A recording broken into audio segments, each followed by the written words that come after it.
done. Now watch this strike.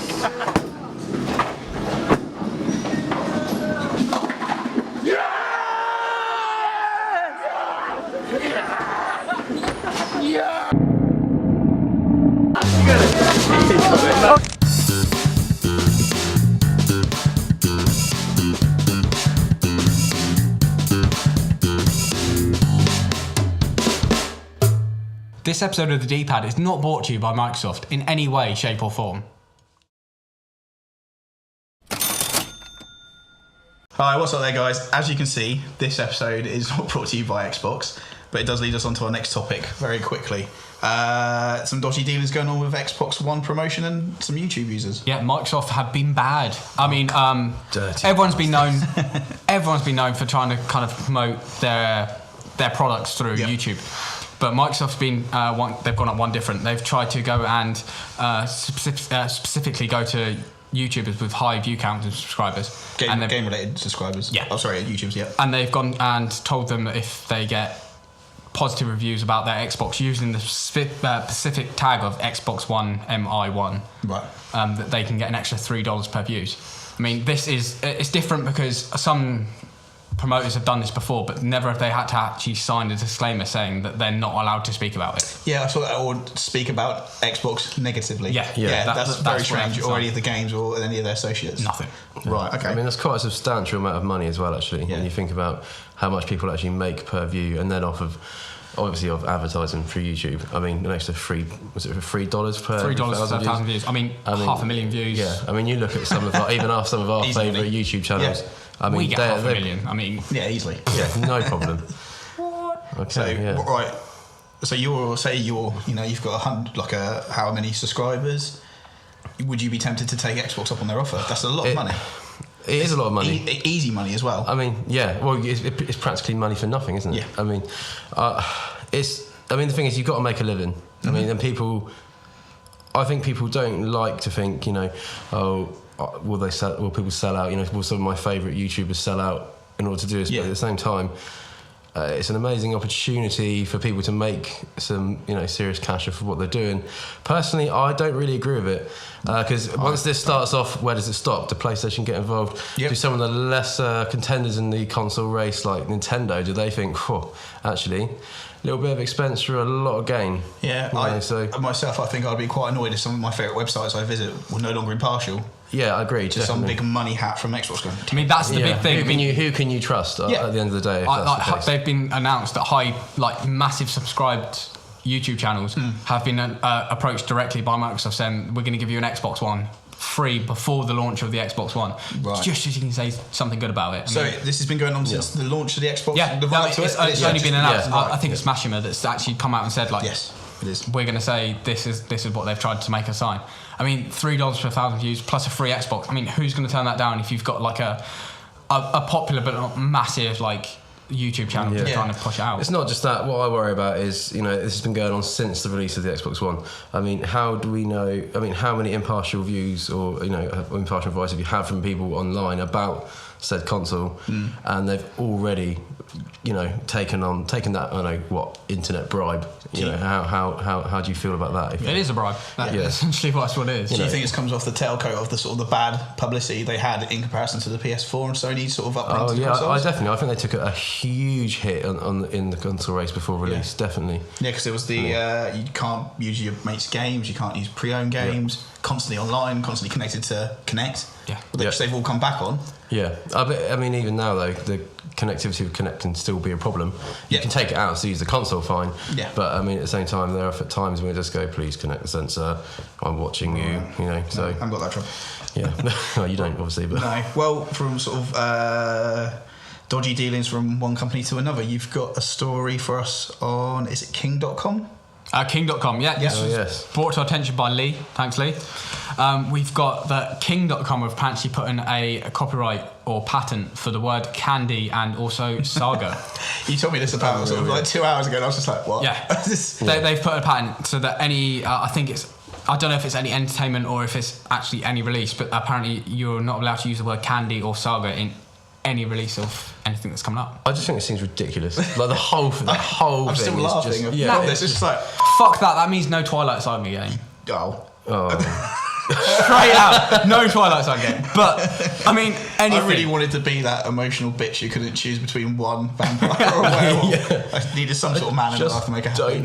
No. But the fact they've managed to fully announce this, that they are going to cooperate. I mean, Candy Crush, obviously for them, it's a big thing. Everyone fucking plays Candy Crush. We're not going to have like a Cadbury's candy simulator where you're going to make up your own chocolate bar. That's not if they get their way. No. Neither will you have the saga of Cadbury's candies. No, so if it's a trilogy, there's no saga, But I mean, more importantly for serious gamers, I mean, you've got, I think Lee mentioned about the Banner Saga, which has come out, it's recently on Steam. Right. I've played a bit of, I mean, it's a very good kind of concept. Okay, for the guys at home, explain sort of what that involves, because that's it's a kind of RPG game which is based around a very nice graphical setting. Right. I mean, the story of it is very dark. I mean, it's not as complex as most of the stuff you're going to find. Okay. It's not as in depth with it, but the actual gameplay element, I mean, it's done on it's like a grid system with turn-based. Tower defense or real-time strategy? What is it? I imagine Final Fantasy with grids and it's turn-based. Okay.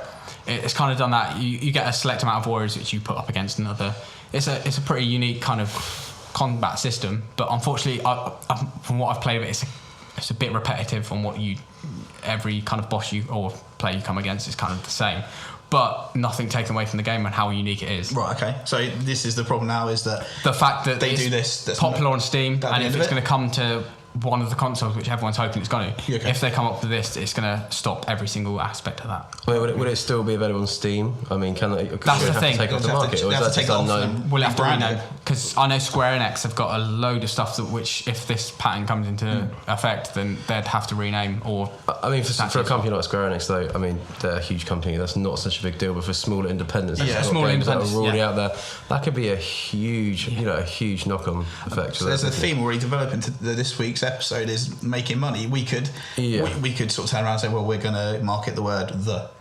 I think that's a great idea, actually. And we'll be on that straight away. Yeah. But if anyone here is also against the idea of King.com to kind of stop this idea, let us know. Check out the link below. Yeah. We're going to subscribe up. Everyone here has done it already, so just try and help us out. Yeah. The dpad@live.com. And going from sort of we've got some sort of companies who have sort of not turned out in such favourable light this week to the Oculus Rift. Yeah. And everyone's getting quite excited about it. Again, mentioned at CES. We didn't mention it last week, but looking into it. I did a bit of research. The latest version of the Oculus Rift is called Crystal Cove. It's got a few things different. For those of you that don't know what the Oculus Rift is, it's basically a gaming headset that allows you to submerge yourself within the game. It covers up the entirety of your vision and peripheral vision. And as you move, your in-game character will actually move. And your actual movements are tracked, so your in-game character will mimic it. I'm sorry, so I'm having horrible flashbacks to the virtual boy and the red migraines. Yeah. Well, this is actually something that came up with the new version. Oh, fantastic. Basically, one of the big improvements is there was a lot of problem with sickness and motion sickness as a result of as a result of the motion, but it was actually a result of the fact that they couldn't get rid of judder and motion blur, and because it would feel like you were on the spot, but yet still moving, it would make you feel sick, like you're on a boat. So a typical Saturday night now is out the window. It's stay at home, kids, chuck on your Oculus Rift and ignore the wife, basically. Some of the big changes they made, that they've managed to actually eliminate the judder and reduce the motion blur so much that they've managed to eliminate the sickness completely. One of the biggest things they've worked on now, they've started using infrared LED sensors, which is really cool. So and it works on the outside. Yeah, so they're on the outside of the Crystal Cove version, and that is actually tracked by a camera, which would sit on top of your television or console. They've sort of moved away from maybe the idea of moving around your room and having this virtual environment in the real world, but they've started to take it to like a seated virtual reality. So more your head. Yeah, that sounds better rather than bashing your mum's favourite vase off the side. Walk around with a headset on. You're not going to have those same tragedies people had with the Nintendo Wii when they parents haven't sex. You're walking around with a golden retriever. Yeah, exactly. One of the cool things about it is they've worked on. I've written this down here somewhere. Oh yeah, they called it positional tracking. So that means not only will you be able to move completely independently of the world around you inside a game, but you can actually now move backwards and forwards. You can zoom in on something by moving closer, and it will track your head movement and sort of the whole idea of the top half of your body moving from your seated position. So the idea being with the old version is you could still kind of do that, but the world would move with you, just like if you were playing a first-person shooter. Yeah. Okay, so you guys, this is something yay or nay on virtual gaming? Or does it seem a bit like sort of early 80s? There's some 90s? great videos out there, and we'll post a link below that you can look at to see the more technical side and the ins and out of it. But it looks really cool. The only thing I can see with it, if it did ever take off, is it's extremely antisocial way to game. That's the only way I would, For anyone who doesn't know, here at the D-pad, in our sort of setup here, we've got projectors and a couple of monitors, and although we may be playing separate games, we're all being social to that aspect, which I really enjoy. I think the social gaming thing is starting to take off again now. I mean, before the invention of online gaming, and with the first consoles, you used to sit at home and even with the first Xbox, a lot of Halo nights, that sort of thing. Yeah. People used to love doing that. But that sort of died out, but I think it might be coming back again now. One last thing about it is they've now confirmed that it will have a OLED screen instead of an LCD screen, and it will have 1080p, as before that was not actually confirmed with the older model. We care about those pixels. You've got to care about the pixels. You've got to. Right, so going from a new bit of hardware to some more new hardware. Yeah, it's coming straight into Steam. I mean, Steam were first announced that they were going to be involved as a massive partner for this, competitor for the Oculus Rift. Yeah. Turns out they're not. They're supporting the Oculus Rift. They're going to do as much as they can to help it out. So they're quite a big fan of this innovation. They want to. They are fully in support of it. So they're no hardware. They're like the spotlight's yours, guys. Crack on with it, sort of thing. I mean, I think they've actually put a fair amount of funding into the project. Oh, okay. They've decided to help out. I mean, their main focus right now is their Steam machines. Oh, yes. A lot of information being put out, a lot of that. You've got some information for us on the Steam machines, haven't you? I mean, basically, it's going to be a console version of any PC that you're going to be trying to get. I mean, all the people that have been wanting gaming PCs but can't afford these massive rigs that going out for. You want to play Arma 3, you want to play DayZ. Yeah, definitely. You can't. DayZ. I really want to play DayZ. There's no one that's real big fans of DayZ. Yeah, everyone that's behind the camera's got hands up as well. Yeah. But you can't because you don't have that £600-500 machine. So have we got a price on any of these machines? Yeah, I mean, prototypes have been coming up from all range of developers. I mean, you've had Alienware, Origin, and I think it's Main Gear. I mean, these are just some of the main ones.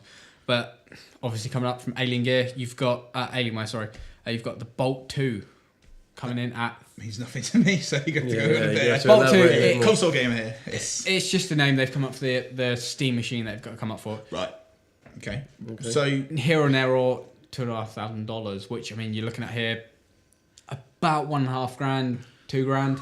See, if they are trying to bring console games over, that straight away to me says you can build a cheaper gaming PC. Yeah, straight out. But I mean, the specs of the Bolt 2. I mean, you've got 16 gig of RAM, an i7 processor, and a GTX 780 Ti graphics card. So I'm just saying you could buy a high-end Mac for less than that. So which one's Steam? I know Alienware make incredible gaming PCs. A lot of people use them, a lot of people swear by them.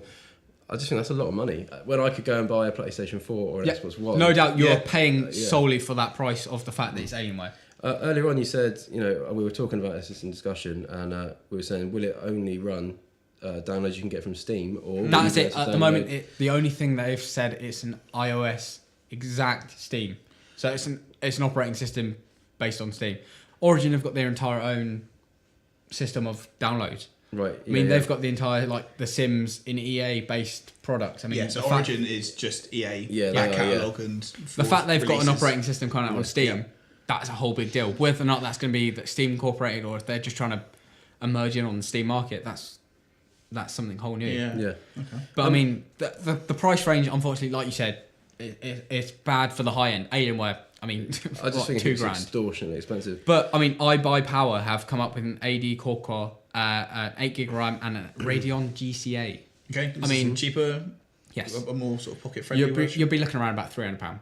Okay. But then that's more like it. But then, are you talking about running games at such low quality that every single is it going to be comparable to what we've got now with the Xbox One and the PS4? Steam have announced that every single machine is going to be running at the minimum specs.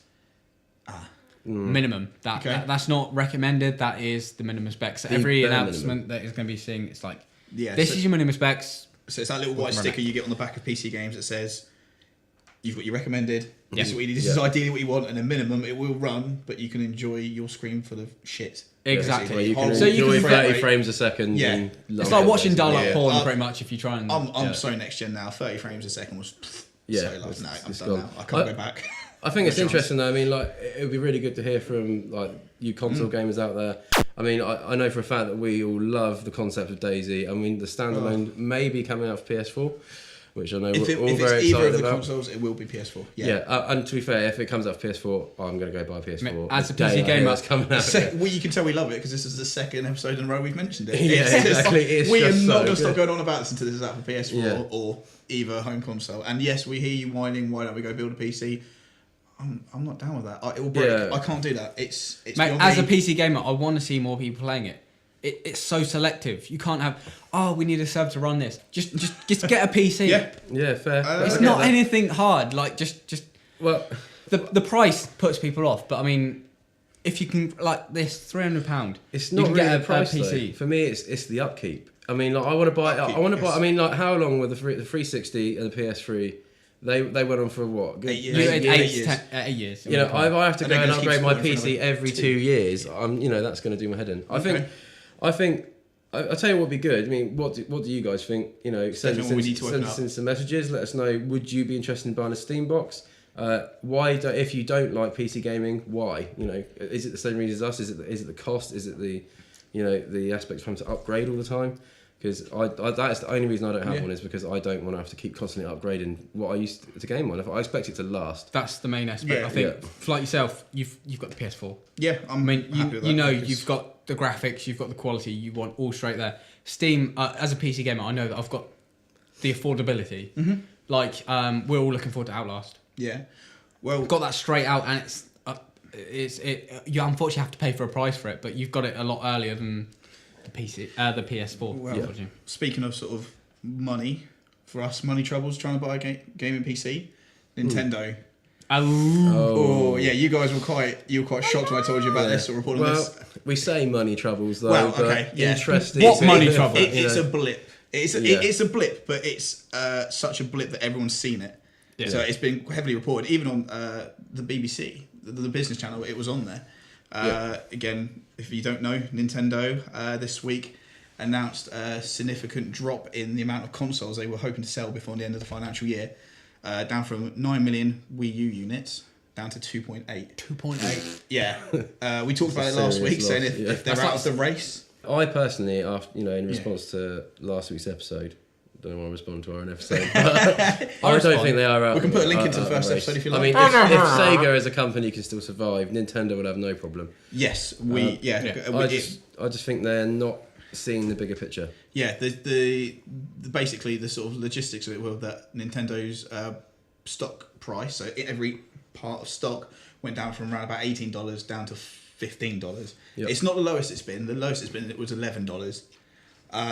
But again, it's not the fact, because we know they can survive. Asset wise, what was it? It was reported 15 billion. 15 billion. It was just short of 16 billion assets alone. So as you said, it's ridiculous. Buildings, properties, characters, everything. That's so they can sell through this. And I should imagine, and the rest, there's probably money tied up in all sorts of places. Yeah. So the question is, we know they can sell through it. Yeah. But it's what do they do in response to it? Do they change up their game? They go, right, here's a new console. It's got all the latest bits and bobs. It's got significantly better online play. No more sort of, basically put it this way, the most powerful console of not last generation before, fact was the GameCube.